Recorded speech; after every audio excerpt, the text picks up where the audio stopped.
এবার content creator Nuruzzaman কাফির বাড়িতে আগুন দিল দুর্বৃত্তরা, পরিকল্পিত বলছেন কাফি।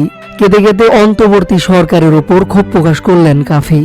তবে কি গণ অভ্যুত্থানে ছাত্রদের পক্ষে আন্দোলন করায় আওয়ামী লীগের লোকেরাই কাফির বাড়িতে আগুন দিয়েছে, নাকি অন্য কেউ? কেউ কেউ মনে করছেন কাফি ভাই বড় কোনো অন্যায় করে ফেলেনি, কিছু কাজের ভুল ছিল হয়তো। সবাই সমালোচনা শুরু করে দিল, আত্মপর আওয়ামী লীগ সুযোগ নিয়ে রাতের আধারে বাড়িতে আগুন দিয়ে দিল। দেশের আলোচিত কন্টেন্ট ক্রিয়েটর নুরুজ্জামান কাফি বাড়িতে আগুন দেওয়ার অভিযোগ করেছেন। মঙ্গলবার 11 ফেব্রুয়ারি রাতে সোশ্যাল মিডিয়ায় একটি স্ট্যাটাসে অভিযোগ করেন তিনি।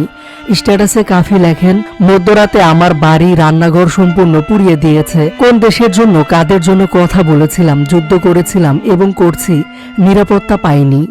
এরপর কাফি আরো একটি পোস্ট করে অভিযোগ করেন দরজাগুলো বাইরে থেকে লাগিয়ে দিয়েছিল যাতে কেউ বাইরে বের হতে না পারে। এদিকে বুধবার 12 ফেব্রুয়ারি সকাল 6:45টার দিকে আরো একটি স্ট্যাটাস দিয়ে সাংবাদিকদের আহ্বান করে লেখেন, আজ সকাল 11টায় আমার পোড়া বাড়িতে কলাপাড়া থানা পটুয়াখালী জেলার সাংবাদিক ভাইদের আহ্বান করছি। আমি এই দায়িত্বহীন সরকারকে বিগ মেসেজ দেব। মেসেজ সম্পূর্ণভাবে মানবে, নতুবা আমি নিজে বিকল্প হব। আমি বিপ্লবী সরকার হব। এর আগে আমার বাড়ি কিছুই রইল না শিরোনামে একটি আগুনের ভিডিও শেয়ার করেন তার পেজে। ওমর একুশে বইমেলা 2025-এ কাফির লেখা দুটি বই প্রকাশিত হয়েছে। মেলায় নিয়মিত থাকছেন জুলাই আন্দোলনে অংশগ্রহণ করা এই কন্টেন্ট ক্রিয়েটর। তবে মেলার প্রথম দিকে নানা আলোচনা সমালোচনার জন্ম দেন তিনি। এদিকে কাফির সাথে ঘটা এমন কাণ্ড নিয়ে দেশ জুড়ে চলছে তীব্র আলোচনা সমালোচনা। যে মানুষটা গণঅভ্যুত্থানে প্রতিবাদী কণ্ঠস্বর হয়ে উঠেছিল, আজ তার বাড়ি আগুনে পুড়ে শেষ।